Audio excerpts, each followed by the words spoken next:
Hello student, class 9th maths का common compartment exam का question paper है ये। इसको हम सॉल्व कर रहे हैं। इसका सोल्यूशन आपको अच्छी तरह से प्रैक्टिस कर लेना अपने कंपार्टमेंट एग्जाम के लिए।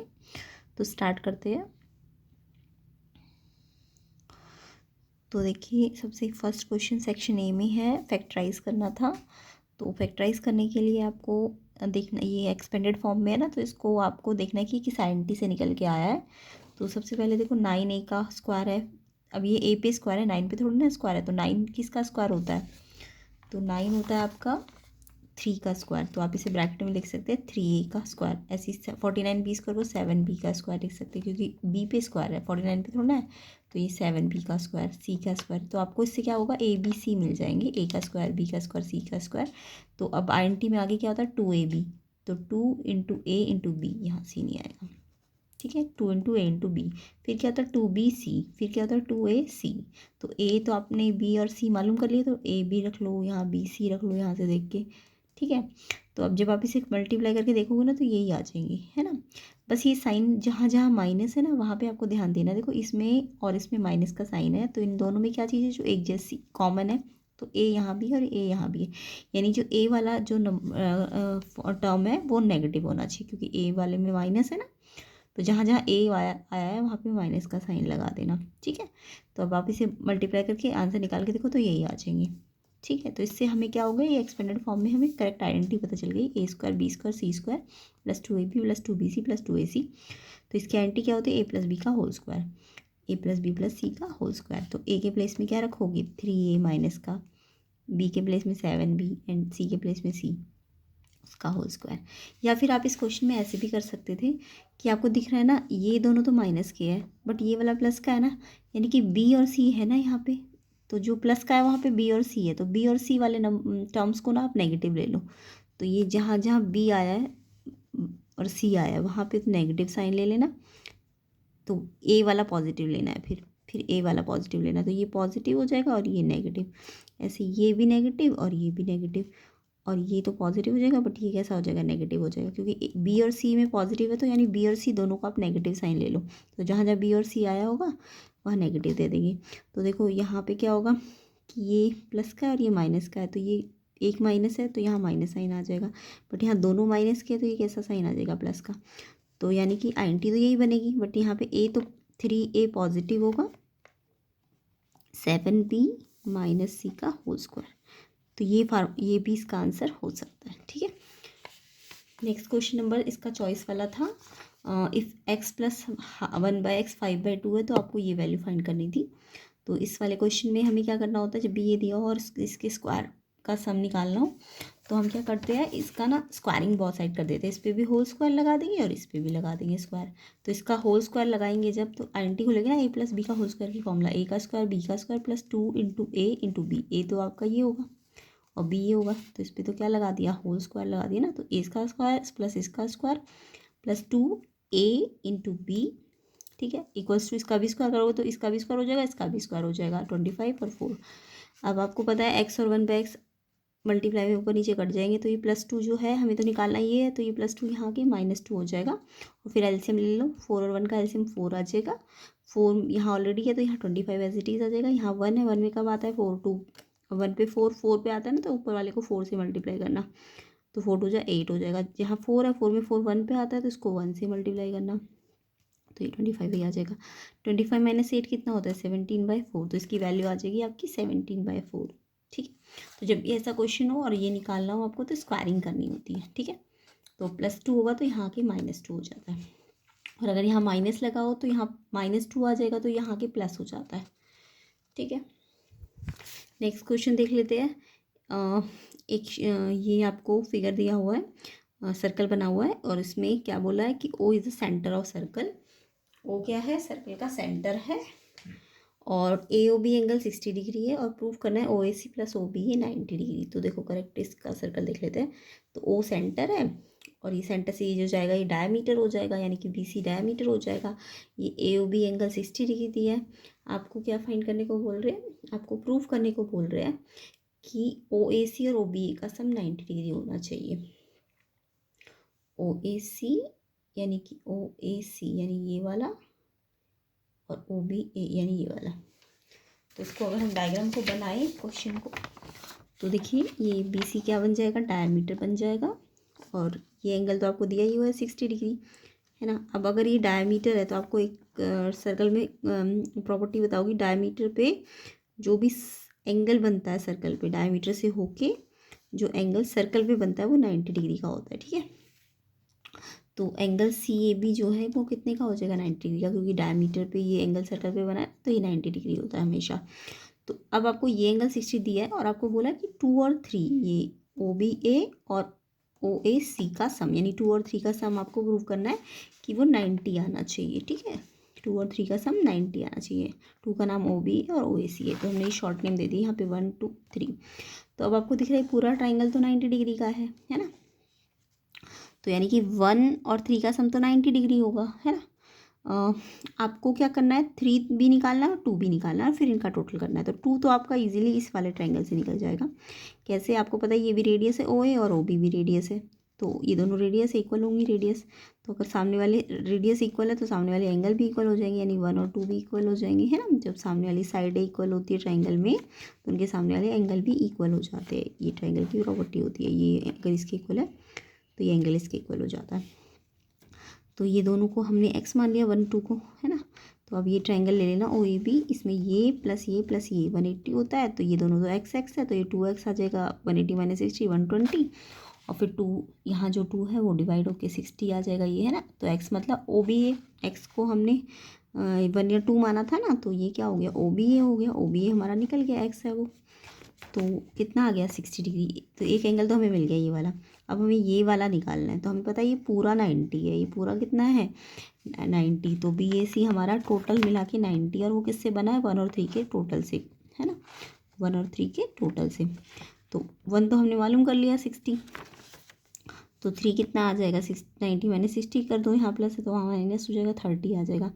अब आपको टोटलिंग किसकी करनी है, ये वाला एंगल प्लस ये वाला एंगल का सम निकालना है क्वेश्चन में। तो 2 एंगल तो 60 आ गया और 3 एंगल हमने 90 वाली प्रॉपर्टी से निकाला तो वो 30 आ गया। तो इनको टोटल करेंगे तो ये कितना आ जाएगा 90, और यही तो हमें प्रूव करना है कि इनका सम कितना होना चाहिए 90। तो इस तरीके से ये प्रूव हो जाएगा, ठीक है। तो किसी को ये क्वेश्चन समझ आया कमेंट करके बताना। नेक्स्ट क्वेश्चन, आपको रूलर और कंपास की हेल्प से एंगल बनाना था 105 डिग्री का। तो 90 डिग्री का एंगल तो सबको बनाना आता होगा। कैसे बनाते हैं 90 डिग्री का एंगल, पहले ओ बी मान लो एक लाइन खींच दी आपने। अब इस ओ पे अपना कंपास रखना, ठीक है, और कंपास को पेंसिल लगा के एक सुटेबल आर्क लेना और यहाँ पे कंपास का पॉइंट रख के ऐसे करके आर्क लगा देना। इस पॉइंट पे कंपास का पॉइंट रखना है और पेंसिल यहाँ आनी चाहिए, तो ऐसे करके आर्क लग जाएगी। फिर यहाँ पे अपना कंपास का पॉइंट रखना, कंपास का पॉइंट, और उतनी ही आर्क से एक कट लगाना। फिर यहाँ पे अपना कंपास का पॉइंट रखना, फिर उतनी आर्क से यहाँ पे एक आर्क लगाना, ठीक है। अब यहाँ पे भी कंपास रखो और यहाँ पे भी कंपास रखो। पहले यहाँ पे रखो तो यहाँ एक आर्क आएगी, फिर यहाँ पे कंपास रखो तो यहाँ पे एक आर्क आएगी। तो ये आपका ना 90 डिग्री का, ये जहाँ पे ये काट के जाएगा ये 90 डिग्री का एंगल बन जाएगा, ठीक है। अब ये 90 यहाँ से लेके 90 है, देखो ये 60 का आर्क होता है, ये 60 डिग्री का एंगल होता है, ये वाला जो एंगल बनता है ये 120 का होता है और ये 90 का होता है। तो 90 और 120 के बीच में फिर से आर्क आपको बाइसेक्ट करना है। तो 90 पे अपना कंपास रखना, एक आर्क यहाँ लगेगी, फिर यहाँ पे 120 पे अपना कंपास रखना, यहाँ पे आर्क लगेगी। ये वाली लाइन को तो आपको डॉटेड बनाना है 90 वाली लाइन को, बट ये जो इसका यहाँ से यहाँ तक का बाइसेक्टर आएगा इसको आपको कंप्लीट बना देना है, ठीक है। तो ये करके ये आएगा 90 + 15, ये 30 था ना, या 90 से 120 तक, तो 90 और 15 आ जाएगा, ये 105। तो ऐसे करके आप ट्राई कीजिए। 90 डिग्री का ट्रायंगल एंगल तो सबको बनाना आता होगा, 90 और 120 का फिर से बाइसेक्टर करना है और फिर आपका 105 आ जाएगा। नेक्स्ट क्वेश्चन देख लेते हैं, question number 4, find the curve surface area of A cone of height 4 centimetre and radius of base आपको 3 सेंटीमीटर गिवन है। तो सिंपल है, कोन का कर्व सरफेस निकालना है और हाइट भी गिवन है और रेडियस भी गिवन है। तो देखो कोन का कर्व सरफेस एरिया होता है πr/l, एल यहाँ पे स्लैंट हाइट होती है, बट आपको एल नहीं दिए क्वेश्चन में, आप एल निकाल सकते हो। एल स्क्वायर होता है h² + r², है स्लैंट हाइट। ये कोन है ना, कोन में ये हाइट होती है, ये h है, ये रेडियस है, तो ये स्लैंट हाइट है ना। तो एल कैसे आता है पाइथागोरस से, l² = h² + r²। h आपको 4 गिवन है, r आपको 3 गिवन है, 4 का स्क्वायर 16, 3 का स्क्वायर 9, पाइथागोरस सबको आती है, स्क्वायर हटेगा तो रूट लगेगा, 69 25, 25 का स्क्वायर रूट होता है 5। तो यहाँ पे वैल्यू रख दो, पाई की वैल्यू दी हुई है 3.14, रेडियस दी हुई 3 और एल आ गया आपका 5। इनको सॉल्व करेंगे तो ये आ जाएगा इतना, इतना एरिया है तो सेंटीमीटर स्क्वायर। ठीक है, सेंटीमीटर में है ना दोनों चीज़ें, ये भी ध्यान रखना, दोनों चीज़ें सेंटीमीटर में होनी चाहिए, ये नहीं कि 1 मीटर में 1 सेंटीमीटर में, दोनों चीज़ें सेम यूनिट में होनी चाहिए। इसी का चॉइस वाला क्वेश्चन देख लेते हैं। Literal surface area of cubical box is 144 centimetre, इसका टोटल सरफेस एरिया निकालना है। तो देखो क्यूबिकल बॉक्स है, इसका लेटरल सरफेस एरिया का आपको फॉर्मूला पता होगा, कर्व्ड सरफेस, लेटरल या कर्व्ड सरफेस सेम ही होता है, 4a² होता है। क्यूब है तो 4a², क्योंकि एक साइड का स्क्वायर, एक साइड का एरिया a² होगा, क्योंकि क्यूब है तो उसकी हर एक फेस स्क्वायर होता है ना, तो एक फेस का एरिया क्या होगा a², तो इसमें कर्व्ड सरफेस 4 फेस का होगा तो 4a² हो जाएगा। अब ये आपको दिया हुआ है 144, तो a² निकाल लो, 4 से डिवाइड हो जाएगा तो 36 आ जाएगा। जिससे a निकालोगे तो स्क्वायर हटेगा तो रूट लगेगा, ये a² 36 है तो a निकालना है तो इस पर रूट लग जाएगा। 36 किसका रूट होता है 6 का। अब आपको इसका टोटल सरफेस एरिया निकालना है, तो टोटल सरफेस एरिया में 6 फेस होंगे, एक फेस का एरिया a² तो 6 फेस का 6a² हो जाएगा। 6a² आप डायरेक्ट ये भी रख सकते हो, नहीं तो आप 6 ऐसे भी कर सकते हो, 6 इंटू ए कितनी है 6, यहाँ भी 6, चाहे तो a² को डायरेक्ट 36 रख दो, या a इंटू ए करके a को 6, यहाँ भी 6 यहाँ भी 6, तो 6 6 6 कितना आ जाएगा 216। और सरफेस एरिया है तो स्क्वायर में आएगा सेंटीमीटर स्क्वायर। ठीक है, सेंटीमीटर स्क्वायर। नेक्स्ट क्वेश्चन आपका प्रोबेबिलिटी में से है, तो 2 कॉइन्स है जिसको हमने टॉस किया, कितनी बार टॉस किया 500 टाइम्स। अब आपको डिफरेंट आउटकम्स की फ्रीक्वेंसी मिली, 2 हेड कितनी बार आया 90 टाइम्स, 1 हेड कितनी बार आया 290 टाइम्स, नो हेड आया 120 टाइम्स। आपको प्रोबेबिलिटी निकालनी है एक हेड की और फिर नो टेल की। तो देखो अगर टोटल आउटकम्स आपके 500 है तो प्रोबेबिलिटी में टोटल आउटकम्स तो कहाँ आएंगे, नीचे आएंगे, है ना। टोटल कितनी बार उछाला है 500, तो ये तो 500 तो नीचे आएगा। अब आपको जब 1 हेड निकालनी है तो 1 हेड के नंबर ऑफ आउटकम कितने दिए हुए क्वेश्चन में, 1 हेड के 290, तो 290 ऊपर आ जाएगा, तो ये आ जाएगा 29/50। उसके बाद नो टेल के पूछे, तो नो टेल तो यहाँ कहीं भी नहीं लिखा, लेकिन ये समझ जाओ कि अगर 2 कॉइन्स है तो या तो जब दोनों हेड आए होंगे तो यानी कि उस टाइम पे नो टेल आया होगा, तो नो टेल का मतलब क्या है कि 2 हेड आए हो। जब दोनों हेड आए तो टेल आया नहीं होगा, यानी कि नो टेल का मतलब क्या है, जहाँ दो हेड आए हो। तो 2 हेड की कितनी बार है 90/500, तो 0 से 0 कटेगा, 9/50 इसका आंसर हो जाएगा। नेक्स्ट क्वेश्चन है आपका, ये भी प्रोबेबिलिटी में से है। इन अ क्रिकेट मैच एक बैट्समैन ने हिट की बाउंड्री 6 टाइम, 30 बॉल्स में से 30 बॉल मिली उसे, उसमें से उसने 6 बार बाउंड्री हिट की। तो यानी बाउंड्री हिट कितनी बार नहीं की, 30 - 6 24 बार उसने बाउंड्री हिट नहीं करी। तो आपको पहले प्रोबेबिलिटी निकालनी है शी हिट अ बाउंड्री। तो जब बाउंड्री हिट की प्रोबेबिलिटी निकालनी है तो बाउंड्री कितनी बार हिट की है 6 बार, और टोटल आउटकम्स कितने हैं 30, तो 6/30 यानी 1/5। और डिड नॉट हिट बाउंड्री, तो सिंपल है, जब कोई चीज़ की होने की प्रोबेबिलिटी आप निकाल चुके हो और उसके ना होने की निकालनी होती है, तो टोटल प्रोबेबिलिटी का सम कितना होता है 1। प्रोबेबिलिटी का एक प्रोबेबिलिटी होने की प्लस एक प्रोबेबिलिटी ना होने की, ये होने की प्रोबेबिलिटी, ये ना होने की, तो ये कितना होता है इनका टोटल 1 होता है। तो अगर होने की आप निकाल चुके हो और ना होने की निकालनी है तो 1 में से इस वाली प्रोबेबिलिटी को माइनस कर देना। एलसीएम लेके सबको करना आता होगा, 1 और 5 का एलसीएम 5 आएगा। यहाँ 1 पे ये 5 बार आता है तो 5 × 1 = 5, 5 में 5 1 बार आता है तो 1 × 1 = 1, तो ये माइनस करोगे तो 4/5। या फिर सिंपल डिड नॉट हिट, मैंने बताया था 24 टाइम्स उसने हिट नहीं किया, अपॉन में 30, तो ऐसे करके भी आप कर सकते हो। कितनी बार हिट नहीं की बाउंड्री 24 बार ना, अगर 30 टोटल है, 6 बार बाउंड्री हिट की है तो कितनी बार हिट नहीं की 24 बार, 24/30, तो इसको सॉल्व करोगे तो 4/5 आएगा इसका आंसर। अब इसका नेक्स्ट क्वेश्चन है सेक्शन बी।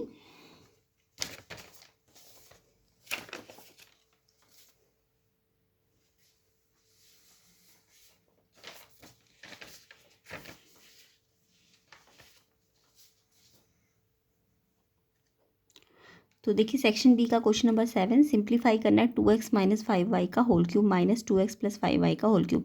तो पहले यहाँ पे a - b का होल क्यूब का फॉर्मूला खोलेंगे, फिर यहाँ पे a + b का होल क्यूब का फॉर्मूला खोलेंगे और फिर माइनस करेंगे। तो देखिए a - b का होल क्यूब की आंटी होती है a का क्यूब माइनस b का cube minus 3a² b + 3ab², और अगर ये प्लस होगा माइनस की जगह तो यहाँ सारे प्लस के हो जाएंगे। ठीक है, तो पहले a - b का होल क्यूब, a का क्यूब माइनस b का क्यूब, ये a है और ये b है, तो a का क्यूब माइनस b का क्यूब माइनस 3 ए स्क्वायर, ए क्या है 2x उस पर स्क्वायर और बी क्या है 5y, फिर प्लस 3, अब क्या ए एक बार लिखना है और बी का स्क्वायर लगाना है, पहले ए पे स्क्वायर बी अकेला, फिर ए अकेला बी का स्क्वायर। ठीक है, तो ये आईएनटी आपको याद रखनी है ये वाली। और फिर माइनस बाहर है, अब इस वाले फॉर्मूले को भी आईएनटी से खोलो, बट बाहर माइनस है तो इसको ब्रैकेट लगा देना बड़ी। तो ये ए का क्यूब हो जाएगा प्लस बी का क्यूब हो जाएगा। अब प्लस वाले में तो मैंने क्या है सारे प्लस के होंगे, तो plus 3a² B plus 3a, ए क्या है 2x और बी क्या है 5y उस पर स्क्वायर। ठीक है, तो ये अब जब बाहर माइनस है तो अंदर के साइन चेंज हो जाएंगे, है ना। तो पहले 2 का क्यूब खोलो तो 8 हो जाएगा, 2 2 जा 4 2 जा 8, एक्स पे भी क्यूब, दोनों पे क्यूब है ना। ऐसे 5 पे भी होल क्यूब है, ये पूरे पे क्यूब है। तो 5 का क्यूब 125 हो जाएगा और y का क्यूब y क्यूब, यहाँ माइनस है। अब यहाँ पे 2 2 जा 4, 4 5 जा 20, 3 जा 60, x 2 बार है और y 1 बार है और माइनस का साइन है। 5 5 जा 25, 2 जा 5 5 जा 25, 2 जा 50, 53 जा 150, 5 5 जा 25 होता है, 25 2 जा 50 और 53 जा 150 और x एक बार है y 2 बार है। सेम ऐसे ये भी खोलोगे, बट ये ध्यान रखना ये बाहर माइनस है तो अंदर सारे साइन माइनस के हो जाएंगे, है ना। अब देखो 8x³ प्लस का भी और माइनस का भी तो कट जाएगा, ऐसे 150xy² प्लस का भी और माइनस का भी कट जाएगा, ये दोनों नहीं कटेंगे क्योंकि सेम साइन है। तो ये -125 लाइक टर्म्स है ना, तो 125 से माइनस माइनस प्लस हो जाएगा, माइनस का 250 साइन माइनस का लगता है और y³ एज इट इज़। ऐसे ये भी माइनस का और ये भी माइनस का है, माइनस माइनस प्लस कर दो 60 को 60 से, तो माइनस का 120 और ये एज इट इज़ आ जाएगा। तो ये इसका आंसर होगा। ठीक है, नेक्स्ट क्वेश्चन आपका फिर फैक्टराइज है। इसमें तो सिंप्लीफाई था, यानी इसकी आईएनटीज़ को तो खोलना था, बट यहाँ पे फैक्टराइज है तो इस पर आईएनटी लगानी है। x का 6 - 64, तो देखो x के 6 को हम कैसे कर सकते हैं, ऐसे लिख सकते हैं ना, x का 3 अंदर और 2 बाहर, तो सामने सामने पावर तो मल्टीप्लाई होती है ना, 3 2 जा 6, तो यही बन जाएगा। तो हमने क्या किया, स्क्वायर बाहर ले लिया, तो x 3 अंदर आ जाएगा। 64 किसका स्क्वायर होता है 8 का। अब ये आईएनटी बन गई a² - b², a² - b² की आईएनटी तो सबको पता है, एक बार प्लस a + b होता है और एक बार a - b होता है। तो a क्या है हमारा जो ब्रैकेट के अंदर और b क्या है 8 है, तो एक बार a + b और एक बार a - b, है ना। ये नहीं लेना, a तो अंदर है ना x³ और b क्या है 8, तो एक बार a + b a - b। अब ये देखो फिर से फार्मूला बन गया, x³ 8 किसका क्यूब होता है 2 का क्यूब, x³ 8 किसका है 2 का क्यूब। अब ये आईएनटी बन गई a³ + b³ की। जब अलग अलग पे क्यूब होता है, अभी तो मैंने जो आईएनटी डिस्कस की थी वो a + b पे होल क्यूब था, अब क्या है अलग अलग पे क्यूब है, तो इसकी आईएनटी अलग होगी, a + b bracket a² - ab + b²। और अगर ये प्लस की जगह यहाँ माइनस की आईएनटी बन जाएगी तो ये माइनस का हो जाएगा और बाकी अंदर वाले प्लस के हो जाएंगे। तो पहले तो प्लस की आईएनटी खोलते हैं, x³ + 2 का क्यूब, तो x a क्या है मेरा x है और b क्या है 2 है, तो x + 2 यानी a + b, है ना, x + 2 और फिर a², a क्या है x पे स्क्वायर, b क्या है b का स्क्वायर 2 2 जा 4, है ना, b 2 है तो 2 2 जा 4, फिर माइनस का a b, a × b 2x हो जाएगा माइनस का। फिर ये a³ - b³ क्या है a - b, a क्या है x और b क्या है 2, a - b। फिर जब माइनस होता है यहाँ पे तो अंदर वाले सारे प्लस के हो जाएंगे, तो x का स्क्वायर प्लस b का स्क्वायर यानी 2 का स्क्वायर 4 और 2 है, मतलब यही आएगा, बस माइनस की जगह प्लस आ जाएगा। ठीक है, अब आपको दिख रहा है x + 2 भी आया और x - 2 भी आया और ये भी आया और ये भी आया, तो ये इसके फैक्टर्स हो, ये क्या हो जाएंगे इसके फैक्टर्स हो जाएंगे। या फिर इस क्वेश्चन को हम दूसरे तरीके से भी लिख सकते थे, अगर मैं बाहर अंदर 2 लूँ और बाहर 3, तो भी तो 2 3 6 ही होगा, है ना। जब मैंने यहाँ बाहर 3 लिया तो 64 किसका क्यूब होता है 4 का क्यूब होता है। अब ये आईएनटी a³ - b³ की, अभी मैंने आपको a³ - b³ की आईएनटी बताई है ना, जब अलग अलग पे क्यूब होता है, तो अगर यहाँ माइनस है ना तो यहाँ a - b, बट अंदर प्लस आ जाएगा a² + ab + b²। तो a क्या है जो ब्रैकेट के अंदर है और b क्या है ये, तो एक बार a + b यानी माइनस x² - 4 हो जाएगा, फिर a का स्क्वायर, a क्या है x² उस पर स्क्वायर लगेगा, b का स्क्वायर, b क्या है 4 4 पे स्क्वायर, फिर a क्या है x² × 4, उसके बाद ये 4x² हो जाएगा, x² का स्क्वायर x की 4 हो जाएगा, 4 का स्क्वायर 16 हो जाएगा, और ये आईएनटी x² - 4 किसका स्क्वायर होता है 2 का स्क्वायर, a² - b², एक बार प्लस एक बार माइनस, तो ऐसे करके भी इसको खोल सकते हैं। ठीक है, ये भी 3 फैक्टर्स आ जाएंगे। इसके बाद आपको 9th क्वेश्चन है, ये एक पैरेललोग्राम गिवन है और इस पैरेललोग्राम में ए बी सी डी एक पैरेललोग्राम है, ई और एफ क्या है, इसके मिड पॉइंट है ए बी के, और एफ सी डी का मिड पॉइंट है। ये तो बुक का ही क्वेश्चन है एनसीईआरटी का। तो आपको प्रूव करना है कि ये जो बी डी है ना, बी डी जो ये जो 2 पॉइंट है इसके अंदर पी और क्यू, इस बी डी को क्या कर रहे हैं, या ए एफ जो लाइन है और ई सी लाइन है, ये इस बी डी को ट्राइसेक्ट कर रहे हैं। हिंदी में कहे तो समत्रिभाजित कर रहे हैं, यानी कि डी पी पी क्यू और बी क्यू ये बराबर करने हैं आपको। ठीक है, तो parallelogram A B C D है, E F and mid points है ए बी और सी डी के, और आपको शो करना है लाइन सेगमेंट जो ए एफ और ई सी जा रही है वो ट्राइसेक्ट कर रही है डायगोनल बी डी को। ये 2 लाइनें जा रही है, ये बी डी को ट्राइसेक्ट कर रही है, यानी पी डी बराबर पी क्यू बराबर बी क्यू, ये आपको प्रूव करना है। तो सबसे पहले तो आपको क्वेश्चन में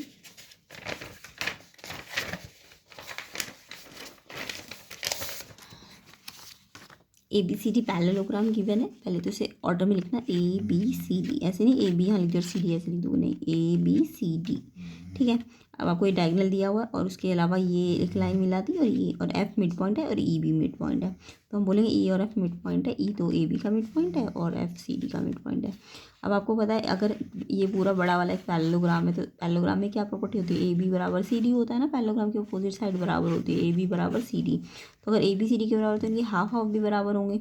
अब हाफ हाफ का मतलब ई क्या है, मिड पॉइंट है, तो ए बी का ई मिड पॉइंट है तो ए ई और ई बी बराबर है, या फिर ए ई पूरी ए बी का हाफ है ना, या तो ए ई बी के बराबर है, या ए ई पूरी ए बी का क्या है, हाफ है। तो हमने क्या किया, ए बी अगर सी डी के बराबर है, A B parallel to C D है, क्योंकि पैरेललोग्राम है, तो इनका हमने हाफ हाफ किया, तो हाफ ए बी की जगह तो हमने ए ई लिख दिया, हाफ ए बी की जगह क्या लिख दिया, ए ई, और हाफ सी डी का हाफ करूँगी तो सी एफ भी लिख सकते हैं, है ना, इसकी जगह हमने सी एफ लिख दिया। तो सी एफ और ए ई भी बराबर हो गए, सी एफ और ए ई भी बराबर हो गए। अब अगर ए बी सी डी के पैरेलल है तो पूरी ए बी सी डी के पैरेलल है, तो ये ए ई और सी एफ भी तो क्या हो जाएंगे, पैरेलल हो जाएंगे। अब एक पेयर इक्वल भी हो गया और पैरेलल भी हो गया, तो ये जो ये वाला है, ये वाला ये क्या बन जाएगा, एक पैरेललोग्राम। जब भी एक पेयर इक्वल और पैरेलल हो तो ये क्या बन जाएगा, एक पैरेललोग्राम। तो ए ई सी एफ ये क्या बन जाएगा, एक पैरेललोग्राम। अब अगर ये पैरेललोग्राम है तो इसका जो दूसरा पेयर है ए एफ और सी ई, ये भी क्या हो जाएगा, पैरेलल हो जाएगा, है ना। अब क्या करूँ, आपको ये ट्राइसेक्ट करना है, यानी ये इसके इक्वल करना है और ये इसके इक्वल करना है। तो अब ये इसके इक्वल करने का मतलब ये वाला ट्राइंगल ले लो, ये वाला क्या नाम है इसका, डी क्यू सी में क्या है, या सी डी क्यू में एफ मिड पॉइंट है सी डी का, ये तो हमें क्वेश्चन में दिया है, ये एफ सी डी का मिड पॉइंट है, और ये लाइन इस लाइन के पैरेलल है, ये अभी हमने प्रूव किया था। अगर ये लाइन इस लाइन के पैरेलल है तो, क्योंकि बड़ी लाइन इस लाइन के पैरेलल प्रूव कर चुकी है ना, तो छोटी लाइन भी तो पैरेलल हो जाएगी। तो हम बोलेंगे पी एफ सी क्यू के पैरेलल है। तो जब एक मिड पॉइंट दिया और एक ट्राइंगल में एक मिड पॉइंट दिया और दूसरी लाइन पैरेलल दी हो, तो यानी कि ये जो पी है ये इस डी क्यू का, इस ट्राइंगल की डी क्यू साइड का क्या हो जाएगा, मिड पॉइंट, है ना, पी मिड पॉइंट हो जाएगा डी क्यू का। ये converse of M P T है। सेम ऐसी जब मैंने पी को डी क्यू का मिड पॉइंट प्रूफ किया इस वाले ट्राइंगल में, अब मैं ई वाला ट्राइंगल लूँगी, ये वाला, इसका नाम है ए बी पी में भी यही होगा कि ई मिड पॉइंट है और ई क्यू ए बी के पैरेलल है। तो जब एक मिड पॉइंट और पैरेलल लाइन हो तो दूसरा भी क्या होता है, मिड पॉइंट होता है, तो क्यू बी पी का मिड पॉइंट हो जाएगा। ट्राइंगल ए बी पी में पी क्यू बी क्यू के बराबर हो जाएगा, है ना। अगर ये इसका मिड पॉइंट है इस वाली लाइन का, तो क्यू पी बी क्यू के बराबर हो जाएगा। अब यहाँ से फर्स्ट एंड सेकंड से डी पी पी क्यू बराबर है और पी क्यू बी क्यू बराबर है, तो तीनों आपस में क्या हो जाएंगे, बराबर हो जाएंगे, है ना। तो ये तो हमें प्रूव करना था, तो ये प्रूव हो जाएगा। नेक्स्ट क्वेश्चन आपको इसमें चॉइस का क्वेश्चन है, एक्स पी जेड को आपको double of X Z Y plus Y X Z करना है। तो ये डायग्राम है आपका, ये एक सर्कल है, पी सेंटर गिवन है क्वेश्चन में, पी सेंटर ऑफ सर्कल है। प्रूव करना है कि एक्स पी जेड, ये जो सेंटर पे एंगल बना है एक्स पी जेड, वो डबल है एक्स जेड वाई और वाई एक्स जेड, एक एंगल। तो इसको अगर हम डायग्राम को देखें तो पी ये सेंटर है इस सर्कल का, ठीक है। ये वाला पूरा वाला एंगल एक्स पी जेड, ये पूरा एक्स पी जेड इसके और इसके सम के डबल के इक्वल है। तो यहाँ पे कुछ सेंटर वाला, जो सर्कल का एक सेंटर वाला फॉर्मूला आपको आता होगा कि अगर कोई एंगल सेंटर पे बन रहा है और उसी आर्क से कोई एंगल सर्कल पे बने, ठीक है। तो ये कौन सी थ्योरम थी, पड़ी हुई है ना, ये जब एक सर्कल पे एक सेंटर पे बने और उसी आर्क से एक एंगल यहाँ पे बने इसी आर्क से, तो ये वाला एंगल 1 और 2, एंगल 1 एंगल 2 के बराबर नहीं होता, उसके डबल के इक्वल होता है। ये वाला एंगल छोटा होता है और ये वाला बड़ा होता है, तो ये वाला डबल होता है इसका, या फिर ये वाला इसका हाफ होता है ना। तो वही थ्योरम आपको यहाँ यूज़ करनी है। तो आपने इस एक्स पी जेड को 2 पार्ट्स में बांट दिया, 1 और 2 में। ऐसे यहाँ पे इसको 3 4 नाम दे दिया। अब आपको दिख रहा है ये 1 एंगल जो बना है ये एक्स पी वाई, ये एक्स वाई आर्क में बना है ना, एक्स पी वाई। कौन सी आर्क में बना है? एक्स वाई आर्क में। और भी तो कोई एंगल बना है एक्स वाई आर्क में, ये वाला एंगल भी बना है, एंगल 4। तो एंगल 1 एक्स वाई आर्क पे और एंगल 4 भी एक्स वाई आर्क पे है। तो एंगल 1 तो सेंटर पे और ये सर्कल पे है, तो एंगल 1 डबल हो जाएगा एंगल 4 का। ठीक है, एक्स वाई सेम आर्क है। सेम ऐसे एंगल 2 कौन सी आर्क पे बना है? एंगल 2 ये आपका वाई जेड आर्क पे बना है, वाई जेड आर्क पे। तो एंगल 2 आपका वाई जेड आर्क पे बना है। तो एंगल 2 वाई जेड आर्क पे और कौन सा बना है? एंगल 3 बना है। तो एंगल 2 3 के इक्वल नहीं होगा, उसके डबल के इक्वल होगा। ठीक है, अब आपको 1 और 2 को जोड़ना है क्वेश्चन में, क्योंकि आपको पूरा एक्स पी जेड बनाना है। तो इन दोनों को जोड़ोगे तो 1 और 2 को जोड़ो, ये 1 है और ये 2 है, तो इसको इसके साथ जोड़ो और इसको इसके साथ जोड़ो। तो 1 और 2 को तो कंबाइन करूँगी तो पूरा एक्स पी जेड बन जाएगा, है एक्स पी जेड। और डबल कॉमन ले लेना 4 और 3। अब 4 का नाम क्या है? एक्स जेड वाई, और 3 का नाम क्या है? Y X Z. यही तो हमें प्रूव करना था, तो ये प्रूव हो जाएगा। तो ये वाली थ्योरम लगी है इसमें। क्वेश्चन नंबर 10 देख लेते हैं। The curved surface area of A cone with base radius 7 is 550 centimetre square, और इसका आपको वॉल्यूम निकालना है क्वेश्चन में। तो देखिए आपको कर्व्ड सरफेस एरिया कोन का गिवन है 550, ये ध्यान रखना, ये सेंटीमीटर स्क्वायर में और ये भी सेंटीमीटर में, तो कोई कन्वर्जन करने की ज़रूरत नहीं है। ठीक है, तो सेंटीमीटर स्क्वायर है और ये सेंटीमीटर में। रेडियस आपको गिवन है बट एल नहीं गिवन है। तो आपको curved surface area pi R L होता है, तो एल निकल जाएगा ना, ये 7 से 7 कट के एल निकालना है। तो ये 22 को यहाँ ला के डिवाइड कर देना, इससे कैंसिल करोगे तो ये 25 आ जाएगा, एल आ जाएगा 25। अब एल की हेल्प से हम एच निकाल सकते हैं। एल का फॉर्मूला भी मैंने थोड़ी देर पहले बताया कोन में, एल स्क्वायर बराबर R square plus H square. L 25 है, उस पर स्क्वायर, आर 7 है, 7 पे स्क्वायर, एच आपको निकालना है। तो एच स्क्वायर तो यहीं रहेगा पाइथागोरस में, ये आपका जो है ये प्लस है तो यहाँ के माइनस हो जाएगा। 25 का स्क्वायर 625, यानी 25 का स्क्वायर मतलब 25 को 25 से मल्टीप्लाई, 7 का स्क्वायर मतलब 7 7 जब 49, इसको माइनस करोगे तो आएगा 576। अब ये स्क्वायर है तो रूट लग जाएगा, 576 इसका स्क्वायर रूट होता है 24 का। अब आपको वॉल्यूम का कोन का फॉर्मूला लगाना था 1/3 पाई आर स्क्वायर एच। 1/3 पाई की वैल्यू रख दो 22/7। आर कितना दिया है? 7, कितनी बार है स्क्वायर? तो 2 बार। एच आपका निकल के आया 24, इसको 3 से काट देना, इसको 7 से काट देना, इसको मल्टीप्लाई करके इससे मल्टीप्लाई कर देना, तो ये आ जाएगा 1232 सेंटीमीटर क्यूब। तो वॉल्यूम ऑफ कोन निकल जाएगा। अब इसका जो सेक्शन सी है वो हम नेक्स्ट पार्ट में करेंगे। तो इस वीडियो को शेयर ज़रूर करना, एंड कंपार्टमेंट वाले बच्चे अच्छी तरह से प्रैक्टिस कर लो इस क्वेश्चन पेपर को। इसके अलावा हम 2-3 क्वेश्चन पेपर और सॉल्व करेंगे, तो आपको अच्छी तरह से प्रैक्टिस करनी है अगर कंपार्टमेंट में को क्लियर करना है तो। ठीक है, सेक्शन सी को हम नेक्स्ट पार्ट में करते हैं। तो वीडियो को शेयर ज़रूर करना, एंड चैनल को लाइक एंड चैनल को सब्सक्राइब ज़रूर करना, एंड वीडियो को लाइक ज़रूर करना।